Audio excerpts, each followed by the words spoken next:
कोई डाउट है?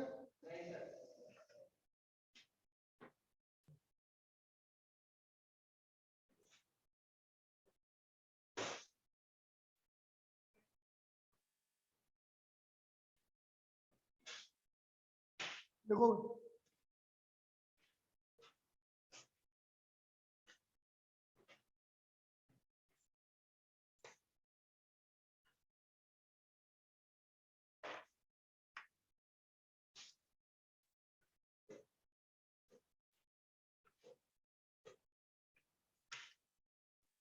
it can hit the target. Well, it can hit the target 4 times in 5 shots. 4 times in 5 shots.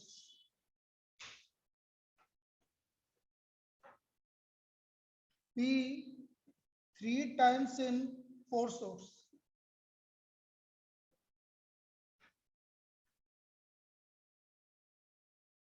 And C 2 times in 3 shots. Calculate the probability that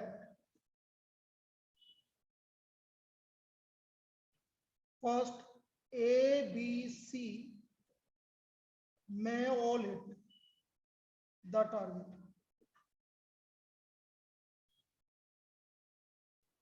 Second, B, C may hit, and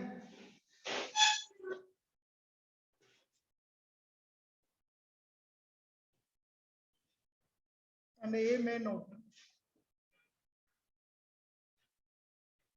Third, none of them may hit. None of them will hit the target. Will hit the target. And fourth,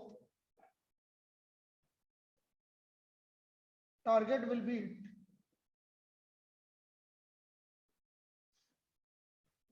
लिखो, target will be hit.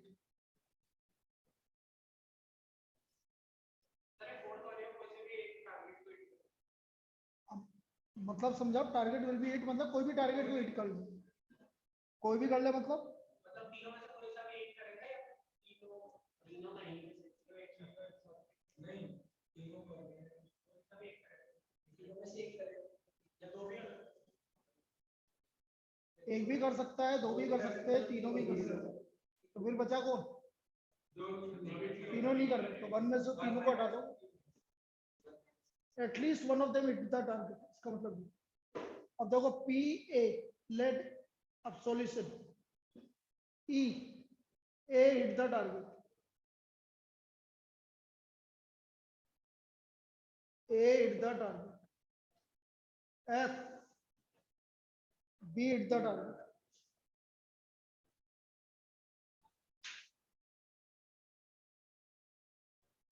Ji C hit the target,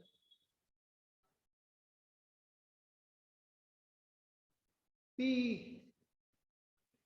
ए के हिट करने की probability कितनी है? 4/4, तो ए के hit नहीं करने की प्रोबेबिलिटी 1/4, एफ बी के हिट करने की प्रोबेबिलिटी 3/4, तो बी के हिट करने नहीं करने की प्रोबेबिलिटी 1/4, सी के हिट करने की प्रोबेबिलिटी 2/3, सी के हिट नहीं करने की प्रोबेबिलिटी 1/3।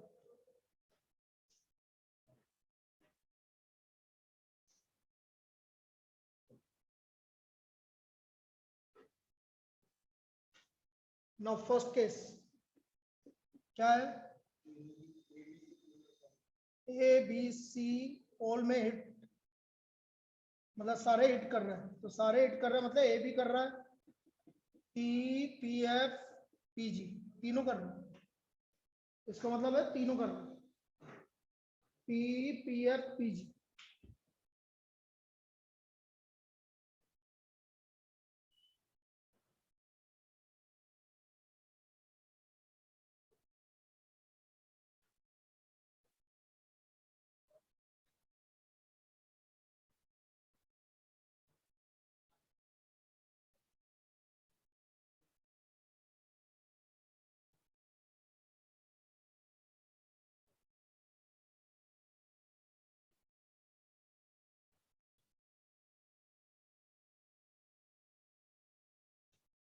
अब देखो, तो P कितना हो गया आपका 4/5, 3/4, 2/3, 4/5, 3/4, 2/3, तो 2/5।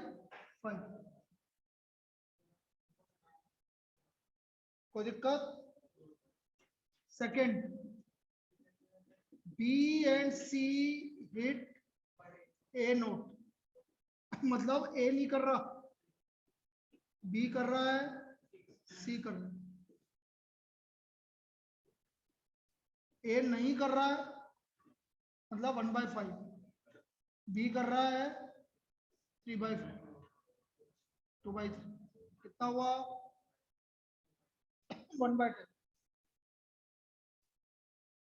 1/10।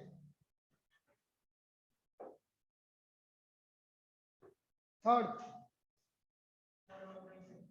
none of them will hit, none of them will hit।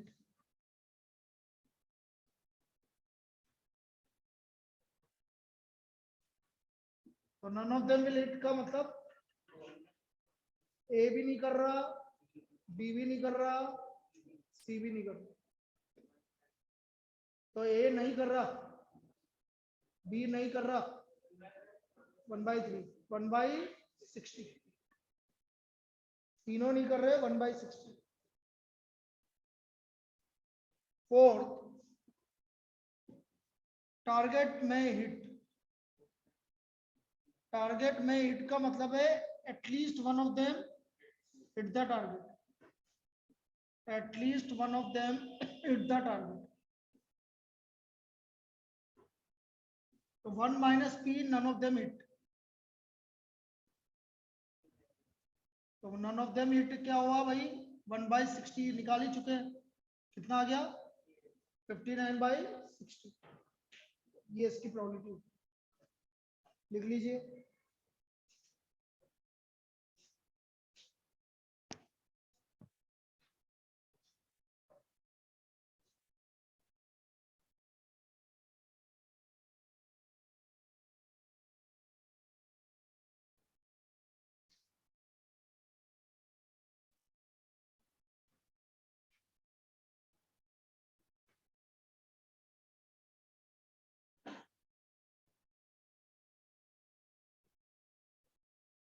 Hello बेटा, मम्मी से बोलना कि जो बाहर का पानी उसको होगा देख, खोल के देखना, तो सुन ले पहले, उसको चढ़ा के पहले तो वो ऐसे करेगा, उधर करके चढ़ा देगा, और फिर हाथों हाथ बंद कर देगा, जब बंद करने जाए वापस नीचे कर देगा, उसको चढ़ा दे पानी को, तो नया आएगा वो आ जाएगा। फिर मम्मी से बोलते ही चीज, तेरे को पता नहीं, पहले तो खोल के देख बाहर, नीचे मत डाल देना उसके अंदर।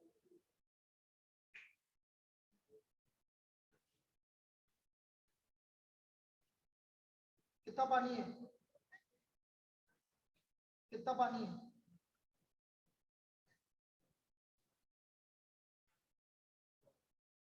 अभी आ रहा है पानी? तो रहने दे, थोड़ा थोड़ा आ रहा है तो मैं थोड़ी देर बाद चढ़ा।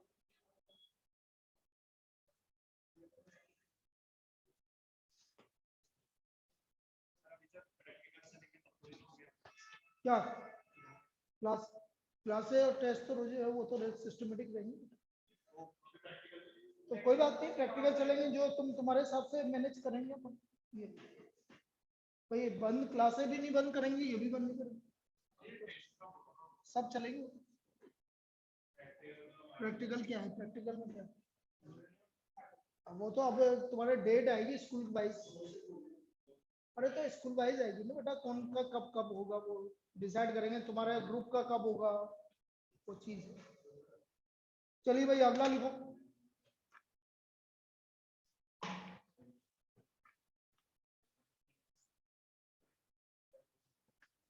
2 persons, next problem, 2 persons A and B throws a die alternately till one of them gets a number 3 and wins the game.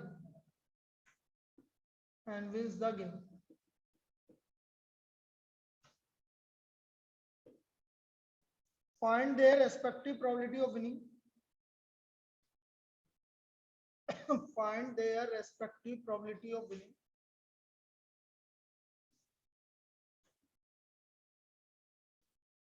If A begins the game.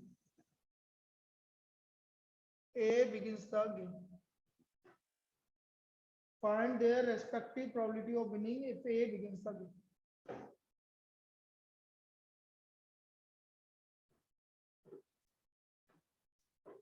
भाई दो पर्सन है ए और बी, वो आपका डाइस को थ्रो कर रहे हो, नंबर 3 आ रहा है। अब नंबर 3 की जगह नंबर 4 लिखा हो, 5 लिखा हो, उससे कोई फर्क नहीं पड़ता। तो मैं इवेंट मान लेता हूं, देखो इधर ही A gets number 3, F event मान लिया, बी गेट्स नंबर 3। क्या माना?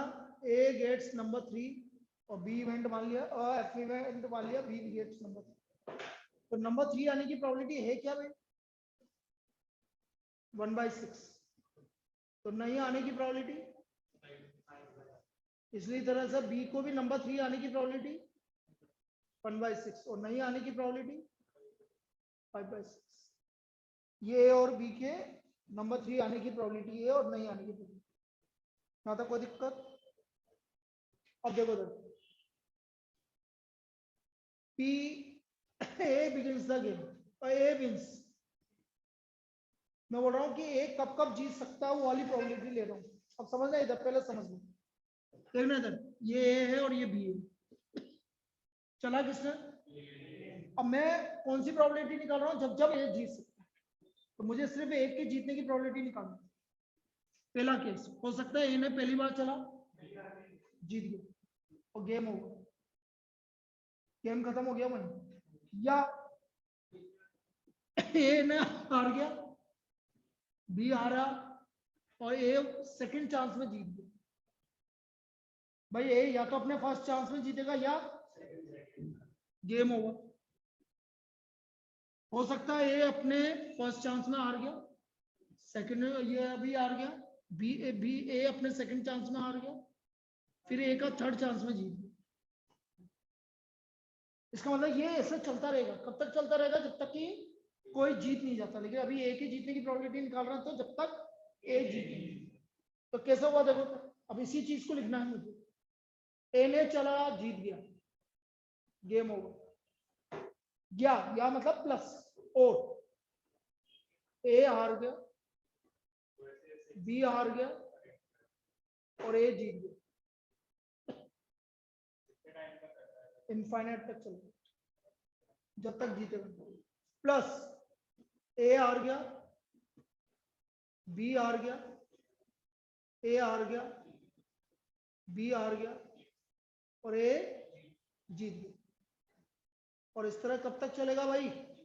इनफिनिट। लिखो ऐसे इनफाइनाइट तक चलता है।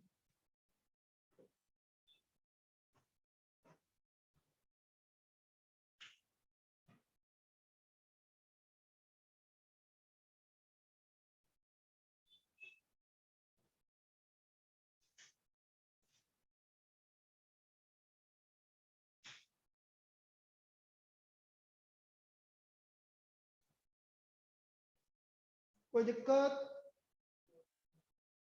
अब देखो पी ए विंस, लिख लो भाई, पी ए विंस 1/6 प्लस, अब देखो 5/6 कितनी बार आ रहा है? 5/6 का होल स्क्वायर, फिर 5/6 की होल पावर 4। और इस तरह कब तक चलेगा? इनफाइनाइट। एक की वैल्यू 1/6, एक की वैल्यू 1/6 और आर की वैल्यू 5/6 का 25/36। P A wins A upon, तो ए की वैल्यू 1/6, 11/36, 6/11। तो ए के जीतने की प्रोबेबिलिटी क्या हो गई? 6/11। अब एक, क्योंकि प्लेयर तो दो ही है, तो बी के जीतने की प्रोबेबिलिटी क्या आएगी? 5/11, 1 - 6/11। P B wins equal to 1 - P A wins. तो 1 - 6/11 इक्वल टू 5/11। 5/11 ये इसकी प्रोबेबिलिटी है।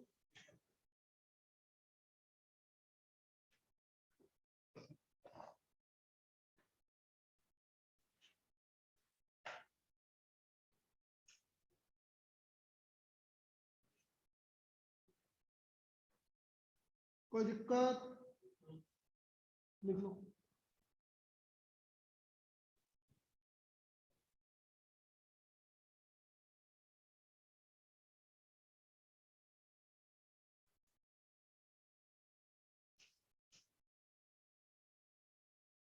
एक और करते हैं इसी टाइप का।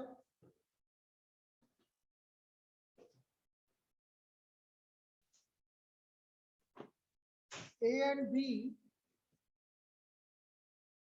throws alternately a pair of dice. Alternately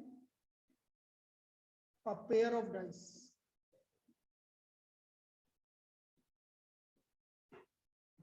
A and B throws alternately a pair of dice. Same थोड़ी कर रखा कर ले। ये दूसरा A wins if he throws 6 before B throws 7, and B wins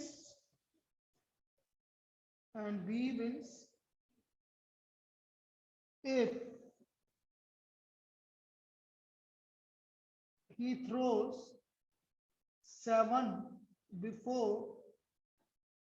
A throws 6. Find their respective probability of winning, या find the probability of winning of B। थोड़ा सा चेंज करते हैं ताकि आपको कभी भी किसी भी प्रॉब्लम आ जाए तो कर लो। Find the probability of winning of B if A begins the game। if A begins the game, find the probability of winning if A begins the game।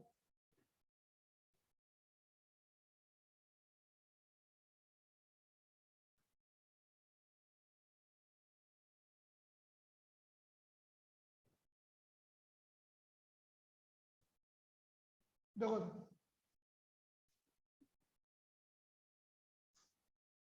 E, A throws 6, F, B throws 7, P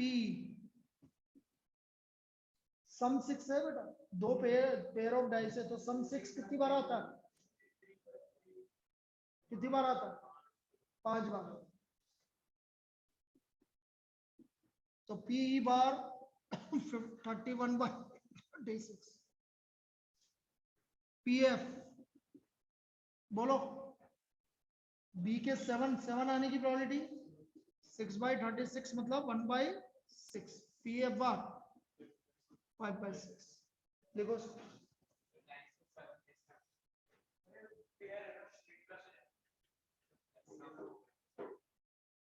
दो dice में मिला के 7, दो dice में मिला के 6।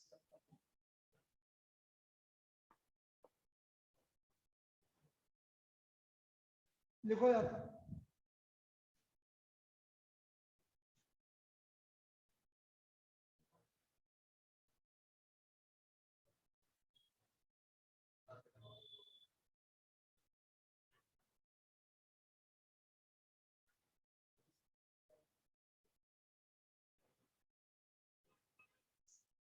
अब किसकी प्रोबेबिलिटी निकालनी है मुझे? बी की। चलेगा कौन? ए। इधर एक बार आना समझ लेते हैं।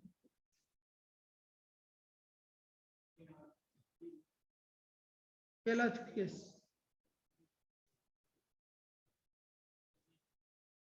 दूसरा केस,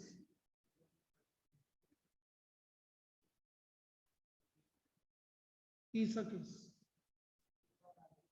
फिर आगे चलता रहेगा। तो P B wins,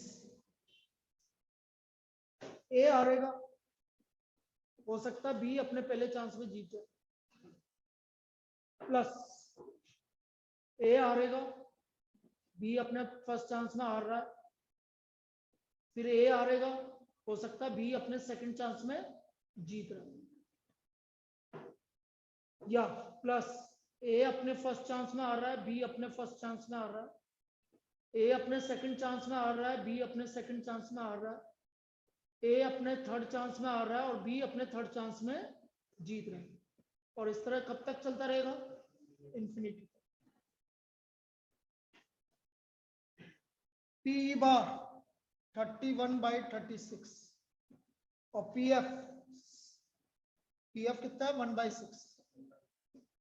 31/36 multiplied by 5/6, 31/36 multiplied by 1/6 plus 31/36 1/6 5/6, 31/36 5/6, 31/36 1/6। और कब तक? फर्स्ट टर्म 31/r बोलो 155/216, 155/216। Sum of infinite term of GP का फॉर्मूला, sum of infinite term of GP का formula a upon 1 minus r। P B means a upon 1 minus r, a की probability 31/36,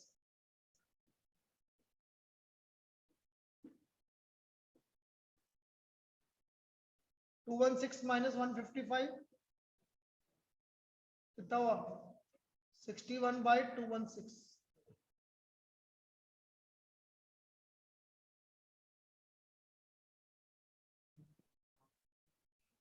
sir वहाँ पे 216 आएगा sir, first term. First term 216 सही।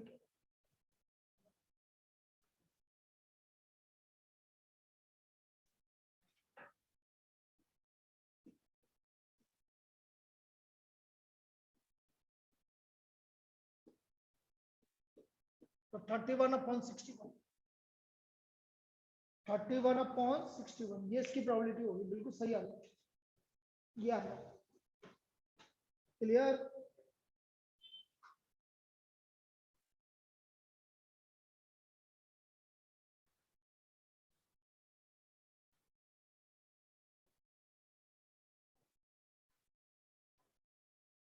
चलिए ये हमारा क्या कंप्लीट हो गया? Independent image. अब आ जाइए law of total probability. Law of total probability and Bayes theorem.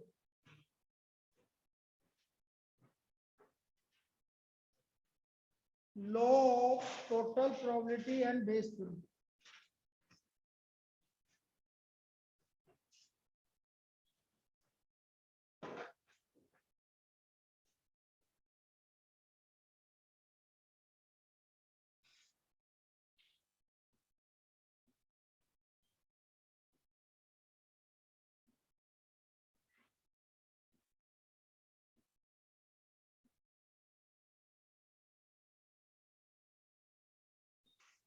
Law of total probability and base.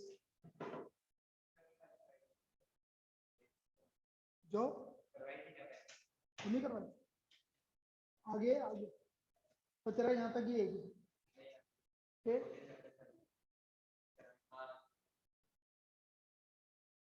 अब देखो इसमें क्या होता है लॉ ऑफ टोटल प्रोबेबिलिटी और बेस थ्योरम में। भाई पहले पूरा करवाया है, ऐसा क्या? कोई भी इवेंट सपोज 3 पार्ट में डिवाइड है या 4 पार्ट में डिवाइड है, ऐसे कोई भी इवेंट 3 पार्ट में डिवाइड होगा। जैसे आपसे बोला जाएगा जैसे कि जैसे बोल्ट है, तो वो 3 जगह से मैन्युफैक्चर होके आ रहा है, मशीन ए, मशीन बी, मशीन सी, या और कोई भी चीज है तो वो 3-4 जगह से आ रही है। तो हम 3-4 जगह से जो भी आ रही है, जैसे 3 जगह से आ रही है तो एक को क्या मान लेंगे? E1, E2, E3। अब E1, E2, E3 ये टोटल मिला के 1 आनी चाहिए प्रोबेबिलिटी, क्योंकि पूरी प्रोबेबिलिटी इन तीनों पे डिपेंड करती है। इनमें से कोई कॉमन इवेंट होगा भाई, इन तीनों का क्या होगा? कोई कॉमन इवेंट होगा। अब आपको यहाँ पर 2 तरह की प्रोबेबिलिटी पूछी जाएगी, या तो वो कॉमन इवेंट की पूछी जाएगी, और या फिर ये पता होगा हमें और इन तीनों में से किसी की पूछी जाएगी। यदि इसकी पूछी जाती है तो ये लॉ ऑफ टोटल प्रोबेबिलिटी, कैसे? जैसे मुझे एक ही प्रोबेबिलिटी पूछ ली तो ये होगा P1, एक ही प्रोबेबिलिटी, तो ये आएगा P1 multiplied by PA/E1 plus P2 multiplied by PA/E2 plus P3 और मल्टीप्लाइड बाय PA/E3। ये तो आपके कॉमन की प्रोबेबिलिटी है। जैसे आपसे पूछ लिया डिफेक्टिव है कॉमन, तो डिफेक्टिव होने की क्या प्रोबेबिलिटी है, तो फिर इस तरह से करना पड़ेगा। फिर बेस थ्योरम क्या होती है? बेस थ्योरम में क्या होता है? ए गिवन होता है आपको। यदि मैं बेस थ्योरम की बात करूं, बेस थ्योरम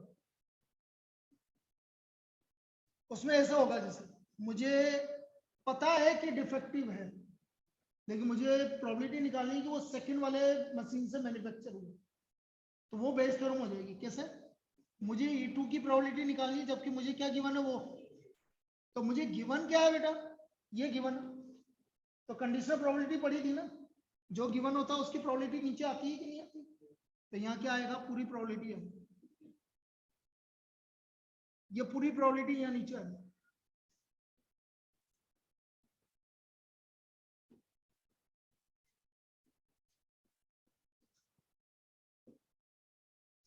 अब ये गिवन है और मेरे को पता है कंडीशनल में इन दोनों का कॉमन इवेंट ऊपर आता है, तो इन दोनों का कॉमन इवेंट कौन है? ये वाला।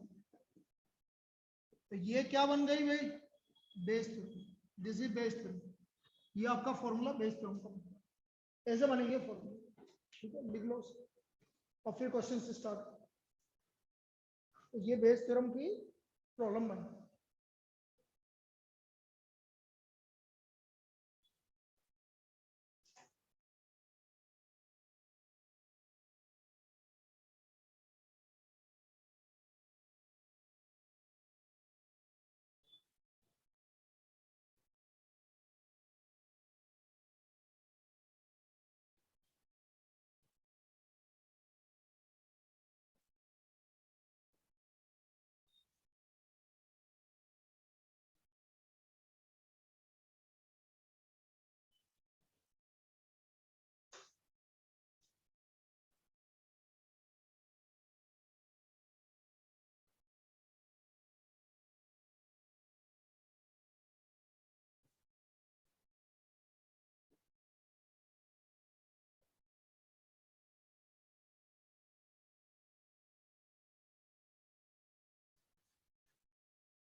लिखो भाई लिखो।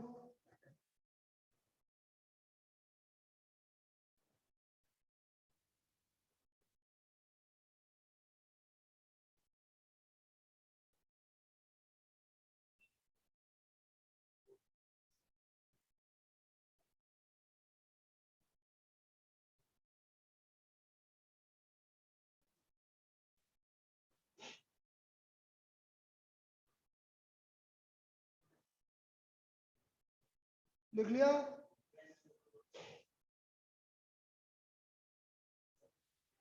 लिखो भाई इस पे problem.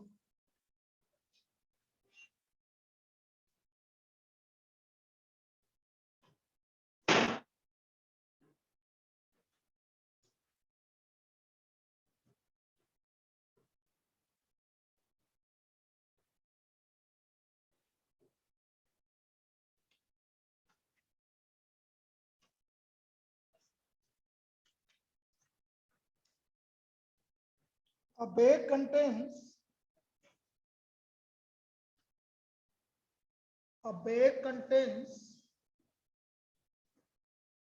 four black and six red balls.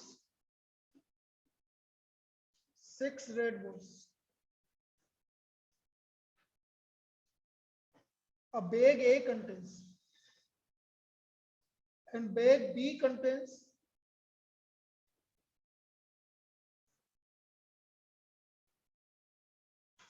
seven black and three red balls. 7 red and 3 black balls. A die is thrown.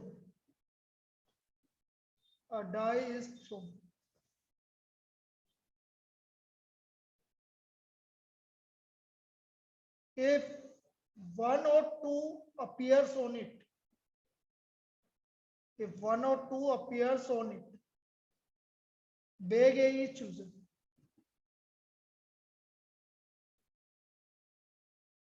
Otherwise, bag B.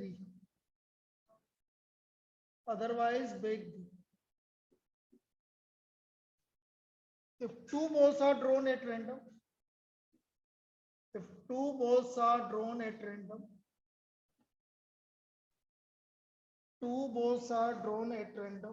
without replacement. और वैसे नहीं बोलता तो भी विदाउट रिप्लेसमेंट होता है.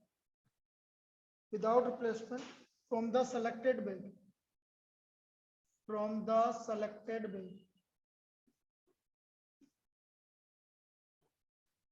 the probability that one of them being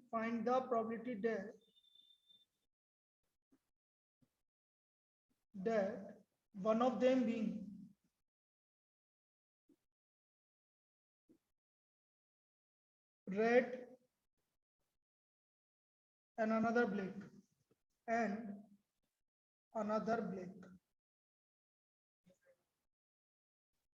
एक red और एक black.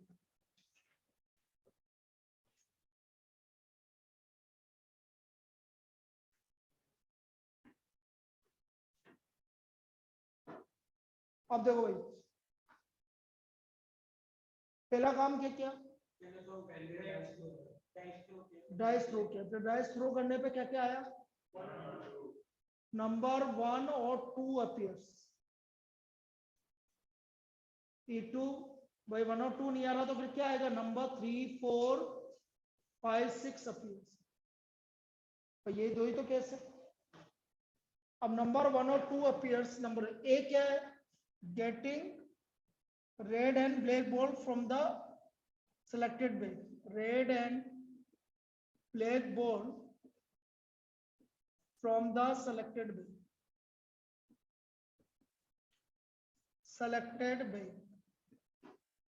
Red and black ball from the selected bag. P1 2/6. P2 4/6. P1 2/6, P2 4/6. P A/E1. यदि आपका E1 मतलब यदि 1 और 2 आ रहा है तो कौन सा बैग सेलेक्ट कर रहे हो? फर्स्ट बैग में टोटल बॉल कितनी है? 10. तो 10C2 और क्या निकालनी है? एक 4C1 into 6C1 कितना आ गया? 24/45. समझ में आया कि भाई यदि आपका 1 और 2 आ रहा है तो आप फर्स्ट बैग में से 2 बॉल निकालोगे. 2 बॉल निकालनी है. टोटल 10 है. 10 में से 2 बॉल निकालनी है. 10C2. 10 में से 2 बॉल निकालनी है. 10C2 और ऊपर है 4C1 into 6C1. 4C1 into 6C1 upon 10C2.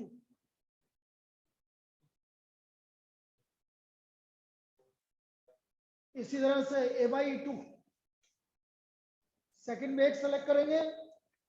7C1 बोलो 7C1 into 3C1 अपॉन 21/45. बेटा कितनी बॉल है टोटल फर्स्ट बैग में? 10 में से कितनी बॉल निकाल रहा है तू? तो टोटल केस होंगे 10C2 और इधर से एक एक निकाल रहा है, इसलिए 4C1 into 6C1 upon 10C। अब सेकंड बैग में से एक एक बॉल निकालनी है, 7C1 इंटू 3C1 और टोटल 10 बॉल है, इसलिए 10C। 10C2 की 45 वैल्यू कैसे? वेरी गुड, बहुत बढ़िया।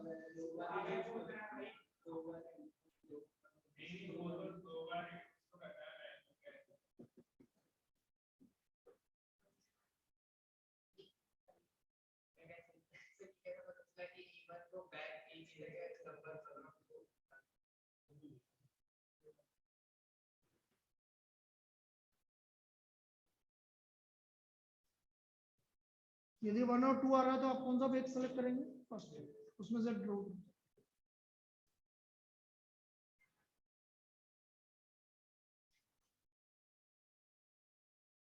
मुझे निकालना है red and black ball from the selected bag, मतलब एक ही प्रॉब्लम कि red and black ball, red and black ball from the selected bag, from the selected bag.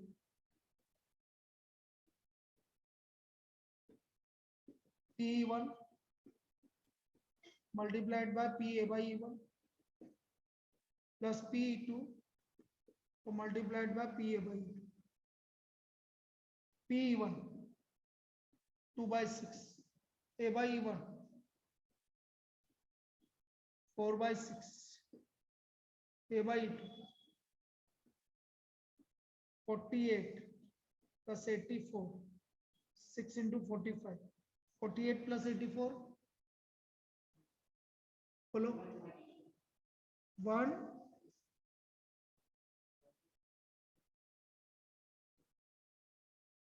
so answer is 22 upon 44. ये इसकी प्रोबेबिलिटी होगी, इस तरह से आप इसको सोल्व करेंगे। कोई कंफ्यूजन?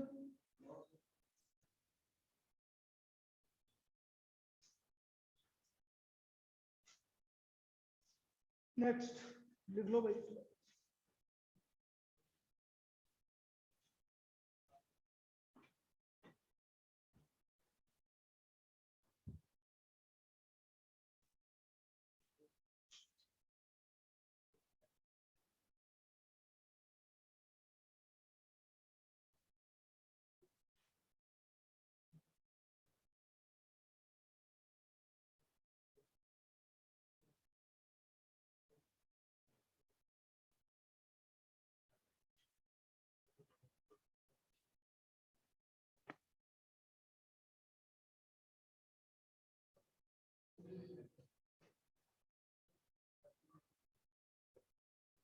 कहाँ पर है तू?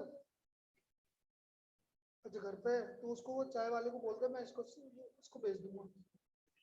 हाँ फिर मेरे को बताना वापस से कि कितनी देर वो लगती है।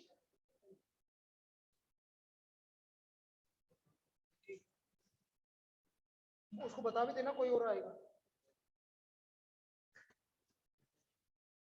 चलो भाई next.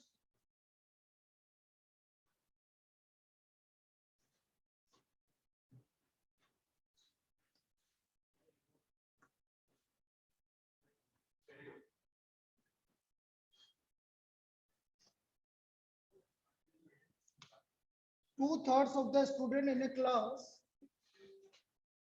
two-thirds of a student in a class are boys and the rest girls.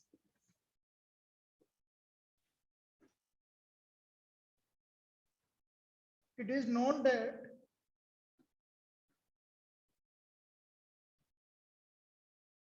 probability of a girl getting first class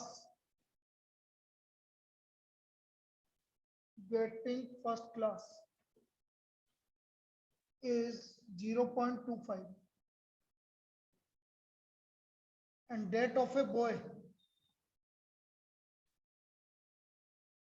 getting first class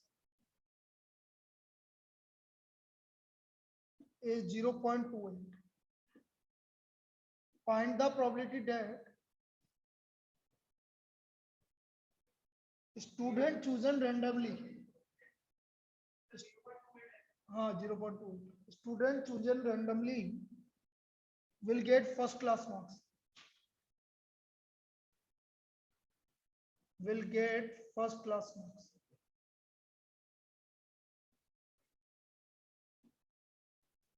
Will get first class marks.